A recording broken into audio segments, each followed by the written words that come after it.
Hello friends, welcome to my channel. આજે હું તમારી સાથે એકદમ tasty, soft, creamy vanilla strawberries ફ્લેવરવાળું આઈસ્ક્રીમની રેસિપી શેર કરીશ.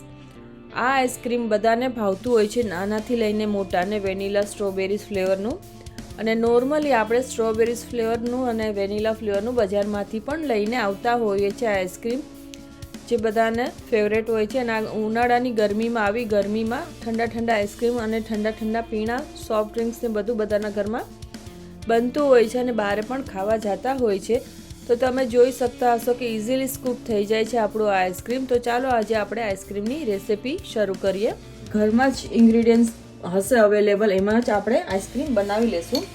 તો એક સિક્રેટ ઇન્ગ્રીડિયન્ટ્સ છે જેનાથી તમારું આઈસ્ક્રીમ એકદમ બજાર જેવું ક્રીમી, સોફ્ટ, મલાઈદાર થશે. અહીં હું લઉં છું 1 ટેબલ સ્પૂન, અથવા તો તમે કોઈ પણ જે સ્પૂનનું માપ લેતા હો, જે આ સ્પૂન આવે છે આ રીતની મોટી, એ તમારે ઘઉંનો લોટ લેવાનો છે. ઘઉંના લોટનો સ્વાદ નહીં આવે આઈસ્ક્રીમમાં, પણ એનાથી આઈસ્ક્રીમ તમારું એકદમ સરસ ઘટ, મલાઈદાર, ક્રીમી થશે બહાર જેવું. અહીં મેં લીધું છે ઈચ સ્પૂનથી 2 સ્પૂન મિલ્ક પાવડર. સારી રીતે આપણે આને મિક્સ કરી દઈશું પહેલાં. હવે આપણે આનું એક ઘોળ તૈયાર કરવાનું છે. ઘોળ એના માટે મેં મિલ્ક લીધું છે, 200 ml જેટલું છે, અથવા તો જરૂર પ્રમાણે જે આપણે આની પેસ્ટ, લમ્પ્સ ફ્રી, ગાંઠ વગરની પેસ્ટ બનાવવાની છે. આમાં ગાંઠા ના પડવા જોઈએ એ રીતની આપણે આની પેસ્ટ બનાવી લઈશું. આ આઈસ્ક્રીમ ખૂબ જ સરળ બને છે, ઘરમાં ઇઝી બને છે. તમારી પાસે મિલ્ક પાવડર ન હોય તો તમે એની જગ્યાએ મલાઈ યુઝ કરી શકો છો. જેટલી આપણે મિલ્ક પાવડરની ક્વોન્ટિટી લીધી એટલું જ તમારે મલાઈ લેવાની રહેશે. સારી રીતે મિક્સ કરી દઈશું આપણે. ઘઉંના લોટથી થિકનેસ આવે છે, એનો સ્વાદ નહીં આવે અને સરસથી એવો આઈસ્ક્રીમ બને છે. આમાં જો તમારે કસ્ટર્ડ પાવડર વેનીલા ફ્લેવરનો એડ કરવો હોય તો તમે કરી શકો છો, કારણ કે આપણે વેનીલા આઈસ્ક્રીમ બનાવીએ છીએ એટલા માટે. જો તમારી પાસે વેનીલા એસેન્સ હોય તો તમારે કસ્ટર્ડ પાવડર એડ કરવાની જરૂર નહીં પડે. તો આપણું આ રેડી થઈ ગઈ છે પેસ્ટ. આ રીતની આપણી રની પેસ્ટ હોવી જોઈએ. તો હવે હું તમને બતાવી દઉં છું વેનીલા ફ્લેવર માટે મારી પાસે વેનીલા એક્સ્ટ્રેક્ટ છે. જો તમારી પાસે વેનીલા એક્સ્ટ્રેક્ટ હોય તો તમે આ યુઝ કરી શકો છો, અથવા તો તમારી પાસે આ રીતનું વેનીલા એસેન્સ આવે છે, જો આ હોય તો તમે આ યુઝ કરી શકો છો, અથવા તો વેનીલા ફ્લેવરનો કસ્ટર્ડ પાવડર આવે છે. જો આ બંને ના હોય તો તમે આ પણ યુઝ કરી શકો છો. અને મારી પાસે આ વેનીલા બીન્સ છે, જે આપણા બીન્સ આવતા હોય છે વેનીલા બીન્સ કરીને, આખી જે સ્ટિક્સ હોય છે અંદર પ્યોર વેનીલા હોય છે. તમે એને પણ સ્ક્રેપ કરીને પેસ્ટ બનાવીને આની આ પણ યુઝ કરી શકો છો. તો તમારી પાસે વેનીલા ફ્લેવર માટે આ 4 ઓપ્શન છે. તમારી પાસે કોઈ પણ જે અવેલેબલ હોય એ તમે યુઝ કરી શકો છો. અને અહીં મેં શુગર લીધી છે, 1 કપ જેટલી છે. હું અત્યારે 1 લીટર આઈસ્ક્રીમ બનાવવાની છું, 1 લીટર દૂધમાંથી આઈસ્ક્રીમ બનાવવાની છું. પણ શુગર તમે તમારી રીતે એડજસ્ટ કરી શકો છો. તો હું અત્યારે અહીં કસ્ટર્ડ પાવડર યુઝ કરવાની છું. વેનીલા ફ્લેવરનો કસ્ટર્ડ પાવડર છે. જેટલો આપણે મિલ્ક પાવડર લીધો એટલો જ મેં કસ્ટર્ડ પાવડર એડ કર્યો છે. ઘણા લોકો પાસે એસેન્સ નથી હોતું, એટલા માટે હું આજે તમારી સાથે કસ્ટર્ડ પાવડર સાથે આ આઈસ્ક્રીમની રેસિપી શેર કરું છું. અહીં મેં 1 લીટર દૂધ લીધું છે. તમારે ફૂલ ફેટવાળું મિલ્ક લેવાનું છે, જેનાથી તમારું આઈસ્ક્રીમ ખૂબ જ સરસ ટેસ્ટી બને છે. અને કોઈ જાડું વાસણ જ લેવાનું છે, જાડું તળિયાવાળું વાસણ. દૂધને આપણે પહેલાં કન્ટિન્યુઅસલી ગરમ થવા દઈશું, હલાવતું રહેવાનું છે. મિલ્કને આપણે આમાં શુગર એડ કરી દઈશું, ખાંડને. તમે તમારા સ્વાદ અનુસાર લઈ શકો છો, કારણ કે જેમ આઈસ્ક્રીમ ફ્રીઝરમાં ઠંડુ થશે તો એની સ્વીટનેસ થોડી ઓછી થઈ જશે, તો એ પ્રમાણે તમે શુગર લઈ શકો છો.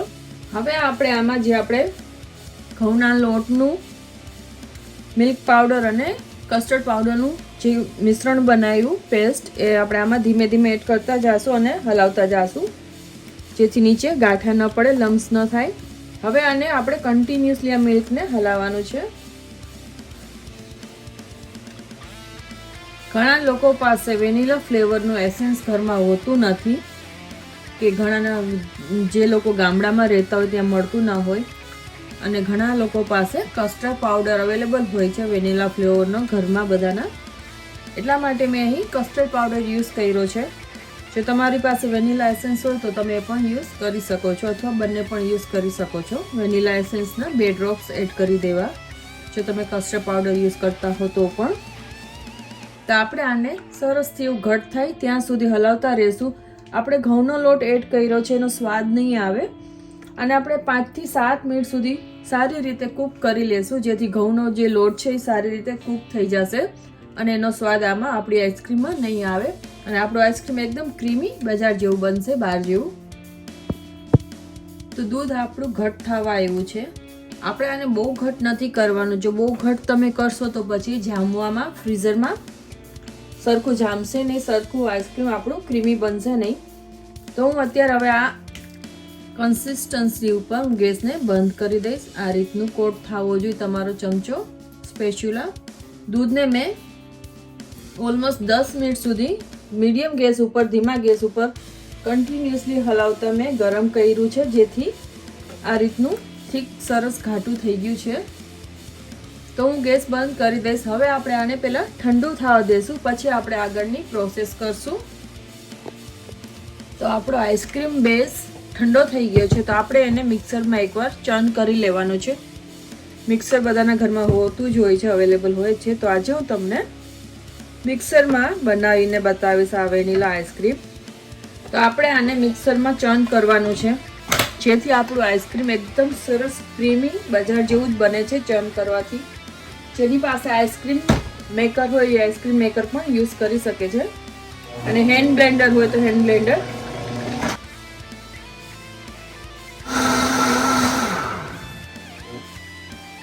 તો આપણું આઈસ્ક્રીમ ચર્ન થઈ ગયું છે.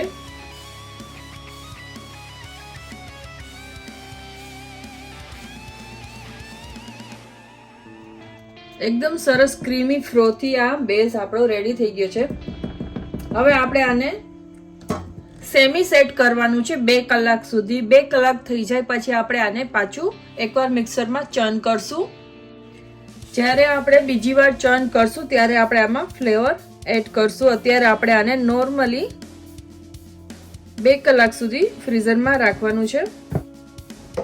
તમારે આમાંથી વધારે ફ્લેવર બનાવો તો તમે વધારે ફ્લેવર બનાવી શકો છો. ડબ્બાને તમારે એરટાઇટ લેવાનો છે, એરટાઇટ કન્ટેનર હોય એવો.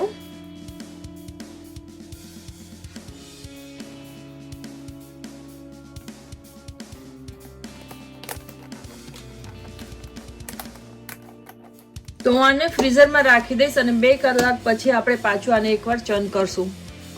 તો 2 કલાક થઈ ગઈ છે.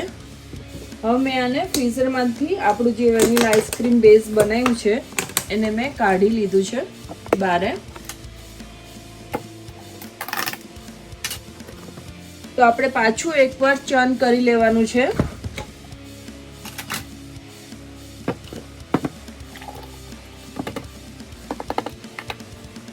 તમારે વધારે ફ્રીઝ થવા દેવું તો તમે વધારે ફ્રીઝ થવા દઈ શકો છો અને પછી ચર્ન કરી શકો છો, પણ હું 2 કલાક રહીને ચર્ન કરવાની છું.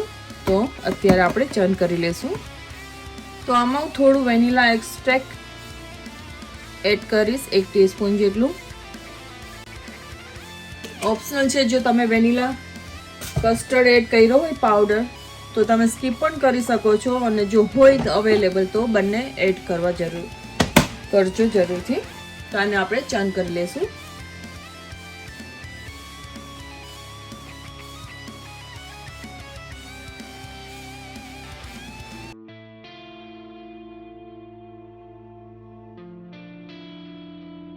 તો પાછું આપણે આમાં એડ કરી દેશું.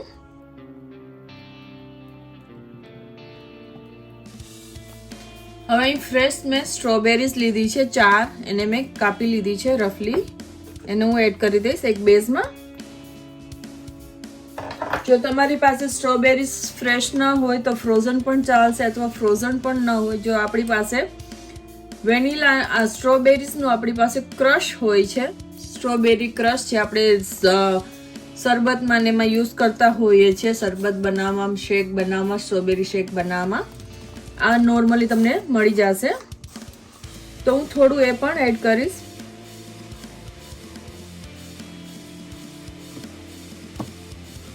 હાફ કપ જેટલું મેં સ્ટ્રોબેરી ક્રશ એડ કર્યું છે. હવે એમાં હું એડ કરીશ strawberry flavour essence. Strawberry crush હોય તો તમે સ્કીપ કરી શકો છો. જો સ્ટ્રોબેરી ક્રશ ન હોય તો તમે સ્ટ્રોબેરી એસેન્સ લઈ શકો છો. અને તમારી પાસે પિંક કલર હોય, ફૂડ કલર, તો એ પણ તમે એડ કરી શકો છો સ્ટ્રોબેરીઝના બદલે. અને સ્ટ્રોબેરીઝ તમે ફ્લેવરનું એસેન્સ પણ એડ કરી શકો છો.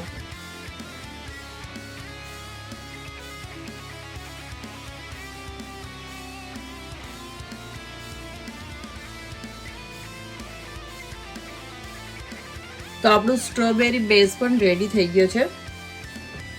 પહેલાં તો આ જેમાં મેં આપણે ફ્રીઝ કર્યું હતું એમાં જ હું સ્ટ્રોબેરીનો પેલો વેનીલા ફ્લેવરનો પેલું એક ભાગ એડ કરી દઈશ આ રીતે. પછી એની ઉપર આપણે સ્ટ્રોબેરી ફ્લેવર એડ કરશું.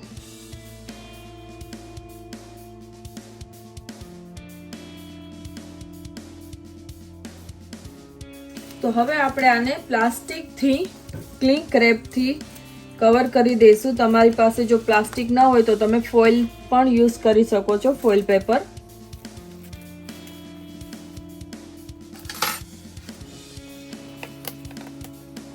હવે આપણે આને 7 થી 8 કલાક ફ્રીઝરમાં ફ્રીઝ થવા દેશું. આ હલે નહીં, એકદમ ધીમેથી આને ફ્રીઝરમાં આપણે મૂકી દઈશું. હવે આ જે વધ્યું છે એમાં હું પાછું સ્ટ્રોબેરી વાળું એડ કરી દઈશ વેનીલામાં.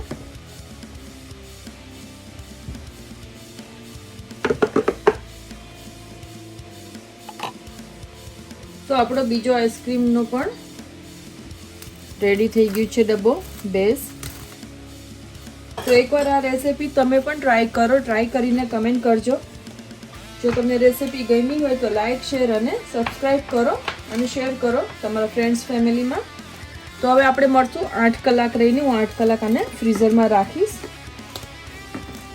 આપણે ફાઇનલ આનું રિઝલ્ટ 8 કલાક રહીને જોશું કે આપણો આઈસ્ક્રીમ કેવો બન્યો. તો મેં આઈસ્ક્રીમને 8 થી 9 કલાક રાખ્યું છે, અથવા તો તમે ઓવરનાઇટ પણ રાખી શકો છો. તો આપણો આઈસ્ક્રીમ રેડી થઈ ગયો છે. આપણે એકવાર ચેક કરી લેશું આઈસ્ક્રીમને. તો તમે જોઈ શકો છો કે આપણો આઈસ્ક્રીમ સરસથી એવો સેટ થઈ ગયો છે, ફ્રીઝ થઈ ગયો છે. પણ આમાં આપણા આઈસ ક્રિસ્ટલ જરા પણ નથી બન્યા, જરા પણ આમાં આઈસ નથી જામ્યો. તો આ રીતે તમે પણ ટ્રાય કરો. હવે આપણે આને સ્કૂપ કરી લેશું. ખૂબ જ સરસ બન્યો છે, ટેસ્ટી બન્યો છે. તો આપણે આને ડિશ આઉટ કરી લઈએ. આ આઈસ્ક્રીમને હું તમને આખો જ કાઢીને બતાવું છું. એકદમ સરસ સોફ્ટ અને ક્રીમી આપણો મલાઈ જેવો આઈસ્ક્રીમ બન્યો છે. જે રીતના આપણે બજારમાંથી સ્ટ્રોબેરીઝ વેનીલા આઈસ્ક્રીમ ખાતા હોઈએ છીએ, એકદમ ક્રીમી હોય છે, મેલ્ટ ઇન માઉથ થઈ જાય છે. એકદમ સરસ બન્યો છે. તો આપણે આને કાઢી લઈશું. હું આખો બ્રિક જ કાઢું છું આ એક ડબ્બામાંથી, અને એક ડબ્બામાંથી હું તમને સ્કૂપ પણ કરીને બતાવીશ. તો બંને રીતે હું તમને બતાવીશ, અને કોનમાં પણ આપણે આઈસ્ક્રીમને ભરીને બતાવશું તમને. આ આઈસ્ક્રીમ તમે એકવાર જરૂરથી ટ્રાય કરજો. ખૂબ જ સરસ બને છે ઘરે. આ 1 લીટર દૂધમાંથી 2 કિલો જેટલો આપણો આઈસ્ક્રીમ બનીને તૈયાર થયો છે. આ ઘઉંના લોટ જે આપણે આમાં એડ કર્યો છે, એક સિક્રેટ ઇન્ગ્રીડિયન્ટ્સ છે, એમાં ગ્લુટીન હોય છે, જેનાથી આપણો આઈસ્ક્રીમ એકદમ સરસ સોફ્ટ થાય છે, ક્રીમી થાય છે. તો ઘઉંના લોટથી તમે પણ એકવાર આઈસ્ક્રીમ જરૂરથી ટ્રાય કરજો. તમે જોઈ શકો છો આપણો આખો બ્રિક નીકળી ગયો છે એમને બહાર, અને સરસ ક્રીમી થયો છે, મલાઈદાર થયો છે. એકદમ સોફ્ટ ટેક્સચર છે આનું. આમાં આઈસ ક્રિસ્ટલ્સ તો જરા પણ નથી.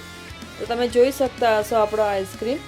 હવે તમને સ્કૂપ પણ કરીને બતાવું છું. એકદમ સરસથી આના સ્કૂપ પડે છે, નીકળે છે. એકદમ સરસ તમે જોઈ શકો છો. સ્મૂથ બન્યો છે. ક્રીમી તો એટલો સરસ છે કે તમને આમ જોતા જ મન થઈ જાય ખાવાનું એ રીતનો છે. અને નાના છોકરાઓને પણ વેનીલા, ચોકલેટ, સ્ટ્રોબેરી બધા ફ્લેવર ભાવતા હોય છે. તો તમે વેનીલા ફ્લેવરમાં અલગ ફ્લેવર આપીને પણ તમે આઈસ્ક્રીમ બનાવી શકો છો. જો સ્ટ્રોબેરીઝ ન હોય ઘરમાં અવેલેબલ, એની જગ્યાએ તમે ચોકલેટ પણ યુઝ કરી શકો છો. પાઇનેપલ, મેંગો, કોઈ પણ ફ્લેવરના ફ્રૂટ્સ તમે આમાં એડ કરી શકો છો. ફ્રેશ ફ્રૂટ્સ એડ કરવાથી છોકરાઓને સ્વાદ પણ સારો આવે છે અને હેલ્ધી પણ બને છે. ઘરનો આઈસ્ક્રીમ આપણો બજાર કરતાં ઘરે ઇઝી, સરળ, સસ્તો, ઇકોનોમિકલી સારો એવો પડતો હોય છે આપણને ઘરે. તો આ ઉનાળામાં તમે આ સ્ટ્રોબેરી વેનીલા આઈસ્ક્રીમ પણ બનાવીને એન્જોય કરો. તમે જોઈ શકો છો સ્કૂપ આપણા એકદમ સરસ નીકળી જાય છે. તો આ આઈસ્ક્રીમની જો રેસીપી તમને ગમી હોય તો લાઇક, શેર અને સબસ્ક્રાઈબ કરજો અને શેર કરો તમે તમારા ફ્રેન્ડ્સ, ફેમિલી અને સોશિયલ મીડિયા પર, જેથી આ વિડીયોઝ બીજા લોકોને પણ મળી રહે. અહીં ઉપરથી હું થોડાક કટ કરેલા, ચોપ કરેલા બદામ પિસ્તાને ગાર્નિશ કરું છું. બદામ પિસ્તા ગાર્નિશ કરવા ઓપ્શનલ છે. જો તમારે નાખવા હોય તો તમે એની અંદર પણ જ્યારે આઈસ્ક્રીમને જમાવા મૂકો ફ્રીઝરમાં ત્યારે મિક્સ કરીને પણ એ અંદર બેટરમાં આપણા આઈસ્ક્રીમના બેઝમાં એડ કરી શકો છો. અથવા તો તમે ખાલી આ રીતે ઉપરથી પણ તમે એને ગાર્નિશ કરી શકો છો બદામ પિસ્તાથી.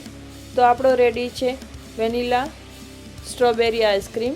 જો તમને રેસીપી ગમી હોય તો લાઇક, શેર અને સબસ્ક્રાઈબ કરજો અને શેર કરજો તમે તમારા ફ્રેન્ડ્સ અને ફેમિલીમાં અને સોશિયલ મીડિયા પર, જેથી જે લોકોને આઈસ્ક્રીમ સ્ટ્રોબેરી ફ્લેવર અથવા તો વેનીલા ફ્લેવરના ભાવતા હોય એ લોકોને એક નવી સરસ એવી રેસીપી મળી રહેશે. તો થેન્ક યુ ફોર વોચિંગ અને મળશો આપણે એક પાછળ નવી રેસીપી સાથે. ત્યાં સુધી તમે મારા બધા વિડીયોઝ જોતા રહેજો અને સપોર્ટ કરતા રહેજો અને શેર કરતા રહેજો આ વિડીયોઝને અને સબસ્ક્રાઈબ કરી દેજો.